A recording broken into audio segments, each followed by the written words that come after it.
Magandang umaga sa lahat ng mga tagapanood ng K17 Kabalayan Channel USA TV sa programa na Good Morning Kabalayan. Magandang umaga, Ma'am Ilet. Malugod akong nagpapasalamat sa inyong imbitasyon na makapanayam sa pagdiriwang ng Araw ng Kalayaan. Ako po sa Dr. Shirley L. Milanes, isang guro sa Pangasinan State University. Buong puso akong nakikisama sa paggunita ng Araw ng Kalayaan. Narito ako upang magbahagi ng kaalaman. Bilang mga Pilipino, dapat tayo ang unang nagtataguyod at nagpapahalaga sa pagdiriwang nito.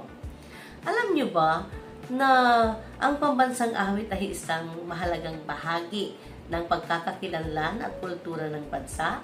Ito is hindi lamang isang simbolo ng pagmamahal sa bayan, kundi nagpapakita rin ng pagkakaisa at pagmamalasakit sa mga tradisyon at pananampalataya ng mga Pilipino. Kaya naman gusto kong ipamahagi na mayroon tayong bersyon ng ating pambansang awit na tinatawag na Dango Bansang Pilipinas na naisalin ni Pablo Mejia, isang kilalang manunulat sa larangan ng literatura sa Pangasinan. Sinasalamin nito ang pagpapahalaga ng mga Pangasinense sa sariling kasaysayan at pagkakakilanlan bilang isang lahi. Kaya naman, aking iparinig sa inyo ang naisalin na pambansang awit sa Pangasinan na may pamagat na Dango Bansang Pilipinas.